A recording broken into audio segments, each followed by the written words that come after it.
What took you down the path of life that you chose? Well, I've got an author that wrote a book that I think is going to really make you ponder decisions that you made, the marriages that you made, the career decisions. How do you look back on those now? How did they play into your life? Are you happy with those decisions? Is there some regret? I want you to welcome Rose Clayworth, author of the book From Coal to Sand, Searching for Self. Welcome, Rose. Hello, Suzanne. Nice to meet Ro- you. Rose, let's briefly talk about the overall message, generally what the book is about, because it sounds very self-reflective. It is indeed, and it is inspired by my life. Um, it is about a woman's choices in her young life, Mm. what models she follows, what advice she seeks, what aims she sets for herself in her life, and then finally, what choices does she make that later in life, as I am, does she wonder what really motivated her? And I feel as women, our biological clock is ticking from, well, from the teens nowadays, I think. Sure. In my day, women got married in their 20s. And now I see women in their 20s who are grandmothers. Yes. But I felt in my life that my biological clock and my sympathy for the person I married really pushed my decision. Whereas my pre, prime mover, my prime motivation as a young person had always been to get education, to get a good job, to work hard, to build a life of independence for myself, because my parents divorced when I was 12, Mm. and I saw their bitter unhappiness from what Mm. had been a happy marriage. From the age of 6, I saw them happy. And then around 10, they started to argue, my age 10, and at my age 12, they separated and divorced. So And I of hadn't course, what much. an influence that would have on a young child. And Yes, life is a series of choices that we make. And Rose, I think that there's something so rich and healthy in our older, wiser years to look back and reflect on very pivotal moments in our life that we can put our finger on and say, that's when I decided this career. That's when I decided this spouse. And that's what you're doing is you're taking a very deep dive into your personal life and kind of encouraging listeners and viewers and readers to look back and really analyze their life and their decisions. yes. I think everyone has a story. And in fact, Socrates said, the unexamined life is not worth living. Now, maybe that's pushing it a little bit, Mm. but I think very often women particularly get caught up in the daily round, the common task. You know, we have so many things on our minds when we have families, Right. that we don't think, where am I going? Although some of the most interesting TV series are about women who wake up too late and realize, Mm. that their life has been secondary to their beloved children, but their own aims and ambitions haven't been fulfilled. So in my case, I'm working, uh, Rose is working, we're working together on our bucket list, which is to spread the story.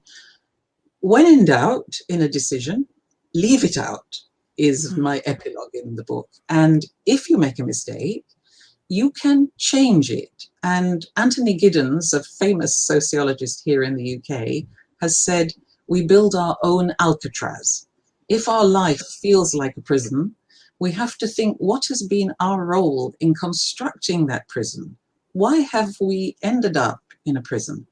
So, in fact, I wrote this book when I was in a depressed state, and I thought, self analyzing by writing about what happened to me, and it's a trilogy intended, not just one book. This is Mhm. one book we're talking about, From Coal to Sand.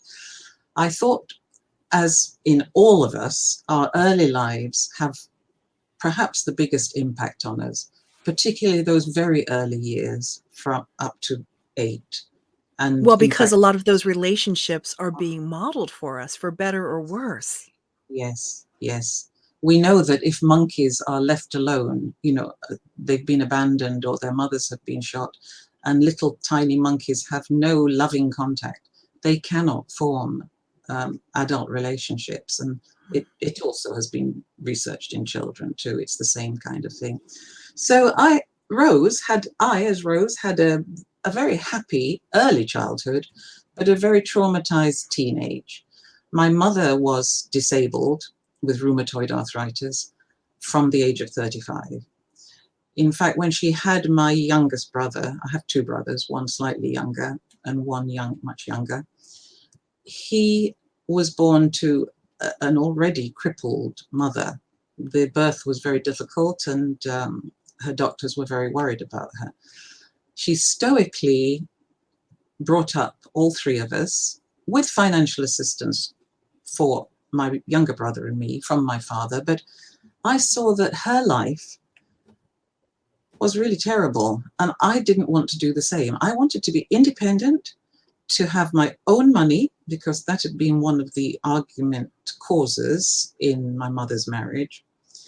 And I didn't want anything to do with emotions that were going to be damaging. Mhm. However, having traveled, having spent a year in France, and in fact another period in a bank in France, the year in France was spent as a teacher.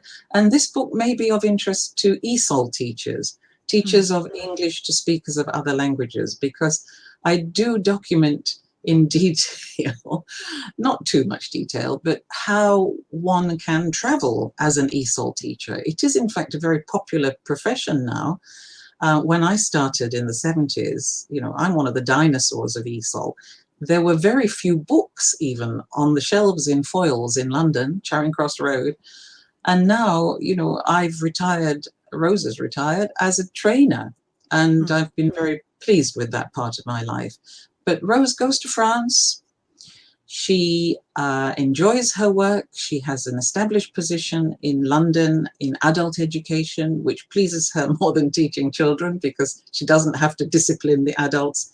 But she's very keen on motivation and the psychology of learning, how we can, if we want to, and readers, you can, if you really want to, write your own story, even if you need an editor to help you, or just talk your story through with someone if you need a Mm. hand with what you're reflecting about.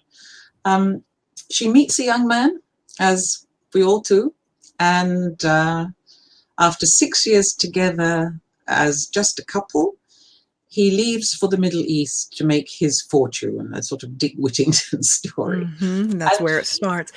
Rose, that's we right. we are starting to wrap up a little bit, but for as Yeah. much as we're encouraging people in their wiser years to look back, I see this as a little bit of an opportunity for younger people to look ahead and realize Yes.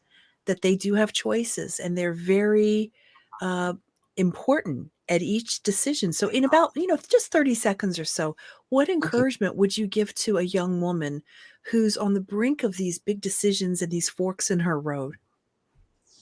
I think you have to stop, make your list of pros and cons, and try to take advice from other people, but be very careful about the advice that you're given, because people may have their own intentions and Mm, may be putting their own wishes onto your shoulders. And I feel as a young person today, we have so many sources of information. There are so many self yes. help books that are on the shelves or online. And, my story is intended to be an experiential one. I wish I had left it out when I was in doubt. Hmm. And the advice I got really didn't help me. Rose, thank you so much. You are represented by Book Trail Agency. Where is the book available? It is available at Balboa Press, but also Amazon has it on Kindle and in print. And many other agents have it, but the prices do vary. So I hope you'll find that the Kindle is quite cheap. Listen to it Wonderful. and, well, sorry, read it online and enjoy it. Rose, thank you. Have a great day.